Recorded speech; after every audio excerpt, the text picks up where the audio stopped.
अस्सलाम वालेकुम वरहमतुल्लाह बिस्मिल्लाहिर्रहमानिर्रहीम। तो बेटा actually in previous lecture we discussed the various methods which are actually used to produce the induced EMF। उसमें हमने पहले दो मेथड्स पढ़े। बाय फर्स्ट मेथड उसमें पढ़ा था हमने bye changing the relative magnetic field. Changing magnetic field change होने की वजह से मैग्नेटिक फ्लक्स चेंज होता है, उसकी वजह से इंड्यूस्ड ईएमएफ जनरेट होता है। दूसरा हमने पढ़ा था उसके बाद बाय चेंजिंग द एरिया, क्योंकि phi is equal to B A cos theta. अब बी भी हमने पढ़ा फर्स्ट मेथड की, by changing magnetic field there is production of induced EMF. And दूसरा ए भी हमने पढ़ा by changing this area there is production of induced EMF as magnetic flux changes. Now the third method जो actually उस वक्त हमने नहीं पढ़ा था, that is by changing relative orientation of surface of coil and magnetic field by changing theta। ये theta actually जब change होगा दैट इज वही होता है जब हम ओरिएंटेशन चेंज करेंगे surface of coil and magnetic field की, यानी कि the angle between this area and that of the magnetic field, वही होता है angle between the surface of area and magnetic field. जब हम इस एंगल को भी चेंज करेंगे, इस एंगल के चेंज होने की वजह से वंस अगेन कॉइल में एक मैग्नेटिक फ्लक्स जनरेट होगा। उस मैग्नेटिक फ्लक्स जनरेट होने की वजह से once again an induced EMF will be generated. तो बेटा actually this part is the base of AC generator, remember this thing. हालांकि ये पार्ट एक्चुअली पढ़ाया जाता है in the alternating current, but चूंकि हम यहाँ पे मैग्नेटिक अभी हम इंड्यूस्ड में पढ़ रहे हैं तो यहाँ पे भी हम पढ़ेंगे ताकि आपको आसान हो जाएगी जिस वक्त हम एसी जनरेटर पढ़ेंगे। Remember it forms as the basis of AC generator or AC dynamo। तो let us start। for this we will consider usually a coil A B C D। हमारे पास एक coil है जिसका एरिया कुछ A हम लेंगे, capital A, and इसके पास कुछ n नंबर ऑफ टर्न्स है, and is placed in a magnetic field in such a way that the normal to the plane in this and makes an angle theta with the direction of magnetic field। यानी हम क्या कर रहे हैं, हम एक consider करते हैं हमारे पास एक कॉइल है जिसका कुछ एरिया ए है, यानी कि हम उसका एरिया हम ए लेते हैं और उसके पास हम लेते हैं एन नंबर ऑफ टर्न्स लेते हैं उसके पास, और उसको हम किस में प्लेस करते हैं, मैग्नेटिक फील्ड। मगर हम उसको इस तरह मैग्नेटिक फील्ड में डाल देते हैं सच दैट जो हम नॉर्मल डालते हैं इस प्लेन ऑफ दिस कॉइल को, वो बनाता है angle theta with the direction of magnetic field. Then we are placing this coil in such a way in a magnetic field that normal to the plane makes angle theta with the direction of magnetic field. ठीक है ना। अब इस coil को क्या करना है, इसको रोटेट करना है। तो देयरफॉर अगर हम कहेंगे if omega is the angular speed, omega इसमें क्या है, angular speed of the coil, तो देयरफॉर वो एंगुलर स्पीड किसके बराबर होता है, वो सिंपली होता है ये कितना डिस्प्लेसमेंट, कितना एंगल वहाँ पे ट्रेवल करेगा और किस टाइम में करेगा, थीटा बाई टी। तो देयरफॉर दिस बेटा is called as angular displacement. तो देयरफॉर दिस एंगुलर डिस्प्लेसमेंट किसके बराबर आएगा, omega will be, theta will be equal to omega t. So therefore theta angular displacement will be simply angular velocity times angular speed times the time. ठीक है ना। है इस position में, for example अगर हम इस पोजीशन में देखेंगे जो मैग्नेटिक फील्ड है ना, ये देखो किसी एंगल पे यहाँ पे लाई कर रहा है, तो therefore we can resolve this magnetic field. तो देयरफॉर जब हम इसको रिजॉल्व करेंगे, नॉर्मल इस तरह है बेटा, ये नॉर्मल चूंकि यहाँ पे डाउनवर्ड्स आपको लाई, डाउनवर्ड्स नहीं है, it is normal to the plane. तो देयरफॉर नॉर्मल जहाँ से आपको पेन दिखाई दे रहा है ना, ये एक्चुअली नॉर्मल है। तो देयरफॉर अब मैग्नेटिक फील्ड नीचे है, यहाँ से एंगल एक्चुअली जनरेट करता है, सॉरी यहाँ से एंगल एक्चुअली जनरेट होता है, यानी जैसे आपने नॉर्मल दिया, ये एक्चुअली कितना एंगल है, ये वाला एंगल। तो therefore this is theta which is making the magnetic field। now we can resolve this magnetic field into its components। तो इसका जो एक component होगा, that's vertical component, it will be in this direction, it will be b sin theta। ठीक है ना। और एक component इसी नॉर्मल के डायरेक्शन में होगा, it will be b cos theta। तो वो इस डायरेक्शन में होगा। ठीक है ना, इसको परपेंडिकुलर कंपोनेंट हम यहाँ पे कहेंगे। तो therefore while resolving the magnetic field the component of the magnetic field normal to the plane of coil is B cos theta. वही है ना, चूंकि नॉर्मल यहाँ से है तो मैग्नेटिक फील्ड का एक कंपोनेंट यहाँ से, एक कंपोनेंट यहाँ से बी साइन थीटा और यहाँ से बी कॉस थीटा। तो देयरफॉर ये नॉर्मल के साथ कितना एंगल बनाता है, जीरो एंगल, चूंकि नॉर्मल भी यही इसी डायरेक्शन में है और बी कॉस थीटा भी इसी डायरेक्शन में है। बी साइन थीटा नॉर्मल के साथ 90 डिग्री एंगल बनाता है, तो देयरफॉर कॉस 90 जीरो, इसको हम नहीं ले सकते। तो देयरफॉर जनरली में अगर हमने मैग्नेटिक फ्लक्स लेना है तो देयरफॉर हमें यही कंपोनेंट लेना है। तो therefore in this position the component of field normal to the plane of coil is B cos theta. Then जो magnetic flux linked with the coil with n number of turns in this position is, that's magnetic flux linked with the coil of n turns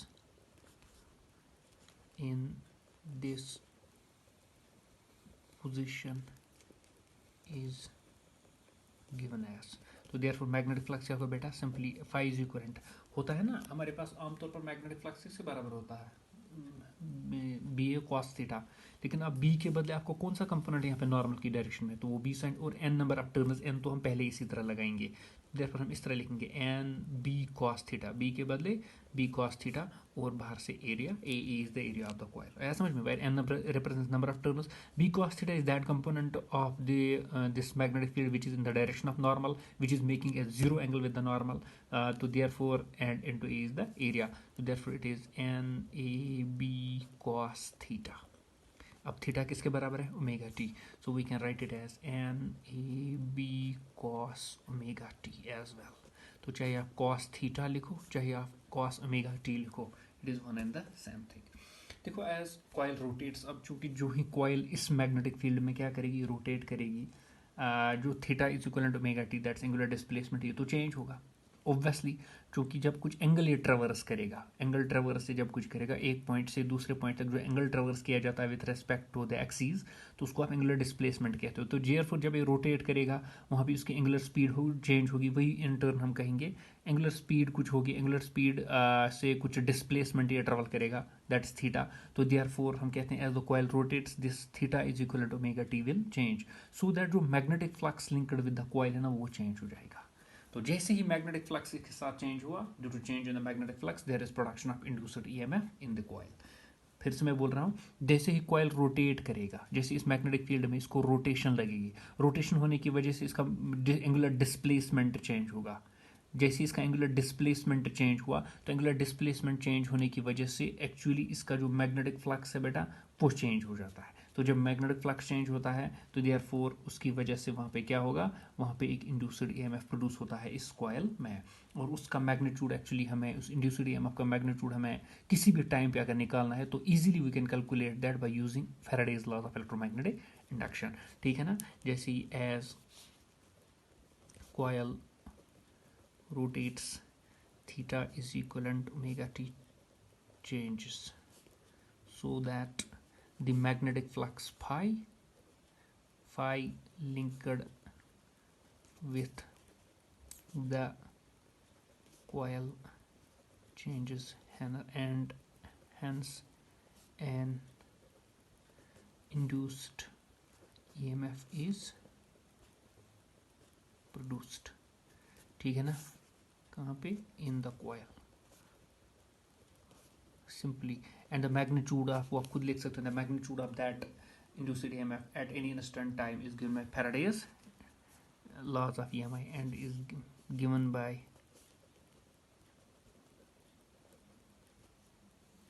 Faraday's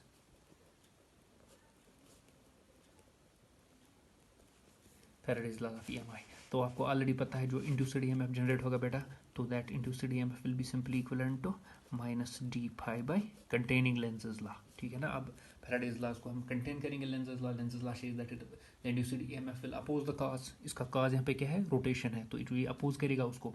तो therefore E is equivalent minus d phi by d t, phi को अपना value दो तो ये बन जाएगा minus d by d t of phi किसके बराबर है, N B A cos omega t, N B A cos omega t. तो इसमें से एन बी ए कांस्टेंट है, ये बाहर आएगा, इट्स एन बी ए, ठीक है ना, माइनस बी है into D by d t of cos omega t, that's differentiation of cos omega t. तो कॉस की डिफ्रेंसिएशन माइनस साइन हुई, माइनस माइनस तो प्लस बन जाएगा। चलो मैं लिख लेता हूँ ये स्टेप भी, तो therefore E is equivalent to minus N B A minus sine omega t. क्योंकि एंगल यहाँ पे ओमेगा टी है, it is not only t, अगर ये टी ही होता सिर्फ तो इंटरनल डिफरेंशिएशन करने की ज़रूरत नहीं थी, लेकिन चूंकि यहाँ पे ओमेगा टी है तो देयरफॉर यहाँ पे इंटरनल डिफरेंशिएशन लगेगी, ओमेगा बाहर आएगा, टी की डिफरेंशिएशन 1 होगी, तो ये बचा minus minus plus N B A omega sine omega t. ठीक है ना,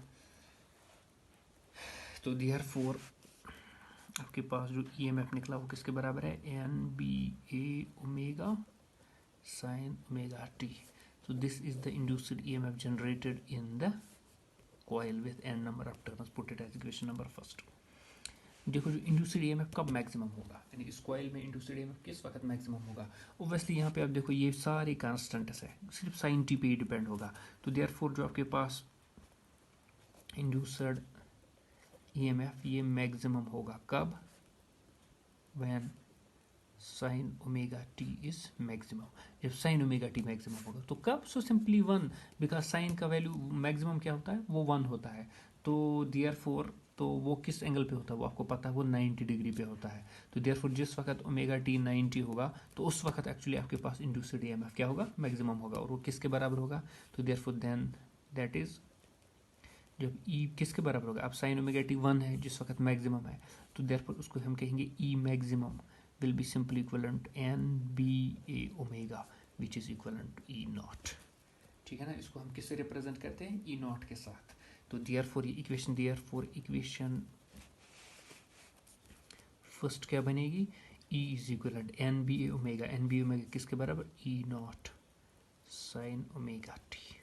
Therefore we'll get this equation is equivalent E naught sin omega t। Now this E naught is called as peak value, is called peak और maximum value of induced EMF, है ना, क्योंकि ये maximum खुद ही बताता है। ई मैक्सिमम ये कब होता है, जब आपके पास omega t sine omega t maximum होता है, 1 होता है। तो therefore E not is called as peak और maximum value of induced EMF and is equivalent to किसके बराबर है, एन बी ए ओमेगा। ठीक है ना।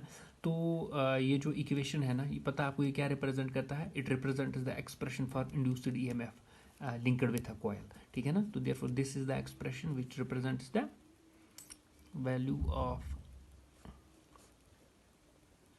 induced EMF linked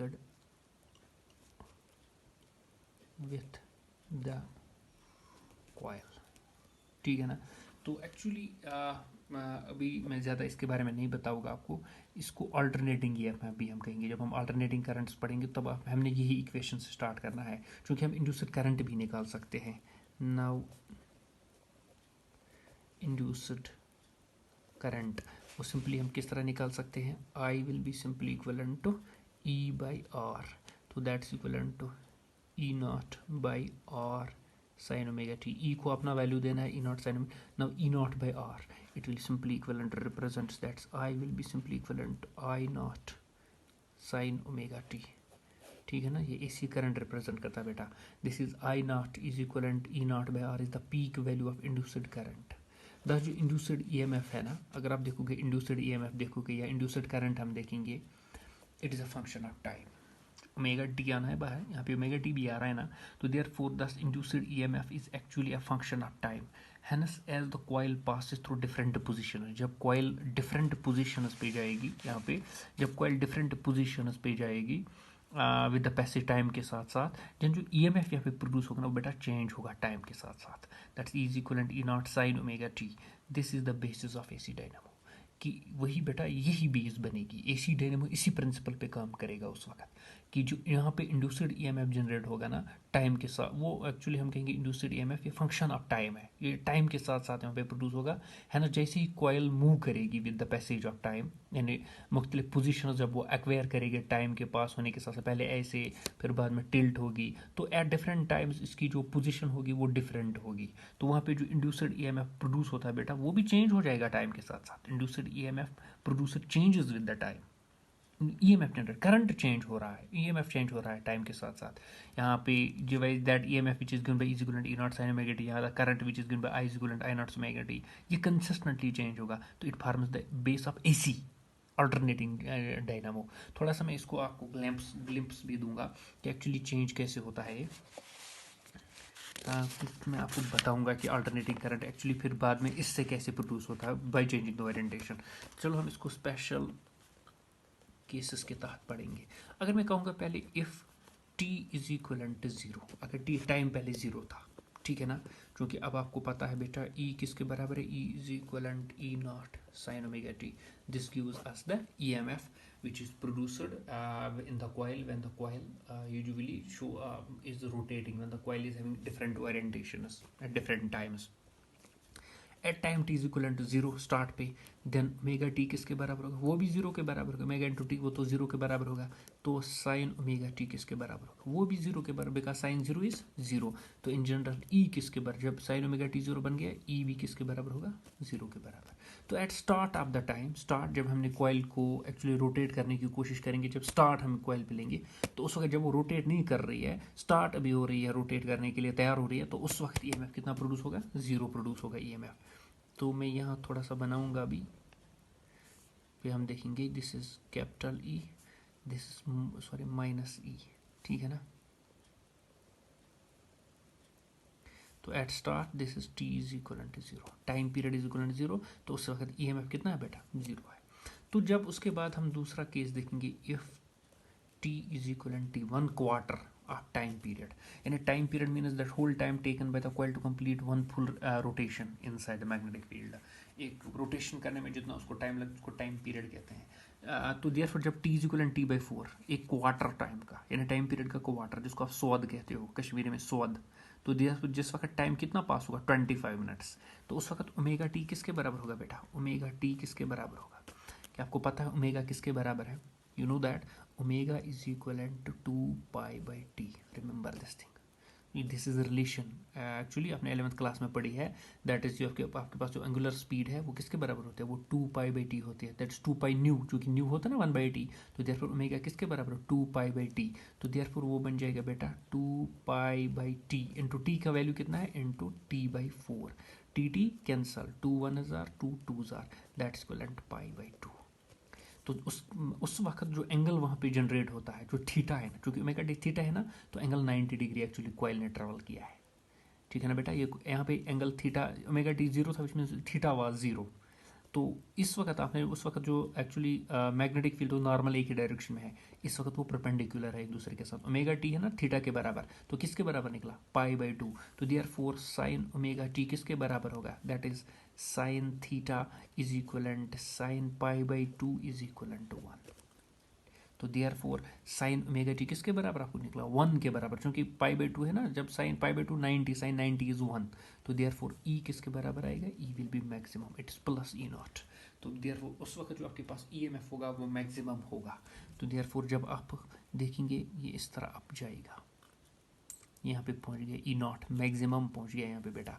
इस वक्त क्या है, टी बाई 4 वही होता है पाई बाई 2, नीचे मैं लिखूंगा और पाई बाई 2, ठीक है ना।